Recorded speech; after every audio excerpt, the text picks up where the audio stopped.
Friends, इस video में हम बात करेंगे एमसीसी ऑल इंडिया कोटा में रेजिग्नेशन के बारे में। तो अब फ्रेश रेजिग्नेशंस नहीं होंगे। जैसा कि एमसीसी ने पहले भी नोटिस डाल रखा था राउंड 1 के रिगार्डिंग कि राउंड 1 की जो सीटें हैं उनको 15 फरवरी तक आप रिज़ाइन कर सकते हैं। उसके बाद फिर आप राउंड 2 का पार्ट होंगे और राउंड 2 का पार्ट होंगे तो आप वो सीट को फर्दर रिज़ाइन नहीं कर सकते हैं। ठीक है, तो अब रेजिग्नेशन का कोई भी ऑप्शंस आने वाला नहीं है आपके लिए। और जहां तक वो बच्चे जो ऑल इंडिया कोटा राउंड 2 में सीटों को ले चुके हैं, ठीक है, अब उनके लिए ये सोचने की बात होगी कि क्या आपको ये सीटें फॉरफिट करनी है, सिक्योरिटी गंवा के मॉपअप पे जाना है। अगर ऐसा है तो आप कर सकते हैं।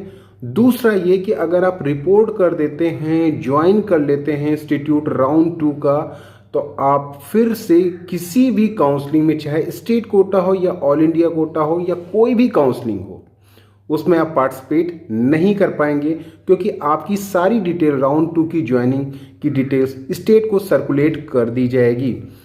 तो कहने का सीधा सीधा मतलब यह है कि राउंड 2 में रेजिग्नेशन बिल्कुल पॉसिबल नहीं है अगर आपने कॉलेजेस को ज्वाइन कर लिया।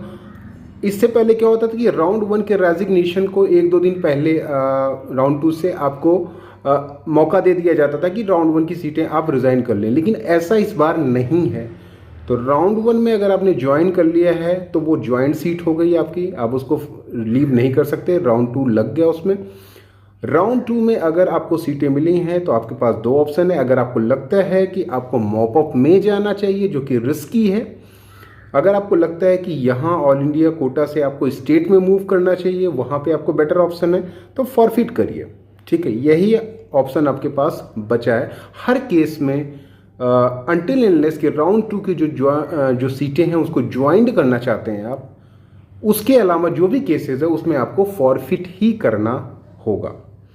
अगर आपने राउंड 2 में चॉइस फिलिंग की है और कॉलेजेस अलॉट हुए हैं तब की बात है। अगर आपने राउंड 2 में चॉइस फिलिंग नहीं की है, कॉलेजेस नहीं अलॉट हुए, तो फिर कोई इशू नहीं है, क्योंकि राउंड 1 में अगर आपको सीटें अलॉट हुई हैं और उसको आपने फिक्स कर लिया है या फिर रिज़ाइन कर दिया है तो फिर आप स्टेट कोटा का पार्ट हैं। अब जो भी बच्चे यहाँ से डिसीज़न लेना चाहते हैं कि हम मॉपअप में जाना चाहते हैं ऑल इंडिया कोटा के या फिर स्टेट कोटा में, वो अभी से डिसाइड कर लें, क्योंकि स्टेट कोटा का काउंसलिंग का शेड्यूल कुछ इस तरह से है ऑल इंडिया कोटा से कि आपको एक डिसीजन यहाँ पे लेना ही पड़ेगा कि कहाँ पे आपको सीटें चाहिए, चाहे ऑल इंडिया कोटा में फिक्स करना पड़ेगा या फिर ऑल इंडिया कोटा की सीट को छोड़ के स्टेट कोटा में आपको जाना होगा। ठीक है, तो ये कैलकुलेटिव डिसीजन आपको लेना होगा यहाँ पर। ठीक है, तो क्योंकि जो ऑल इंडिया कोटा की अभी तक की ज्वाइनिंग है वो 5th तक है, और मेरे ख्याल से स्टेट कोटा की जो भी रिजल्ट है या फिर ज्वाइनिंग है वो इसके बाद ही है। तो आपको यहाँ पर ये आइडिया नहीं लगेगा कि क्या आपको स्टेट कोटा में सीटें गारंटी के साथ मिल जाएंगी या फिर ऑल इंडिया कोटा की जो सीटें हैं राउंड 2 की वही आपके लिए बेस्ट हो सकती हैं, या फिर अदर ऑप्शंस आपके लिए अवेलेबल हैं मॉपअप के लिए। तो ये सारी बातें आप करिए। राउंड 2 में कोई भी रेजिग्नेशन नहीं होगा। राउंड 1 की सीटें ऑलरेडी 15th तक उसकी डेट थी आपको रिज़ाइन करने की, आप रिज़ाइन नहीं कर सकते हैं।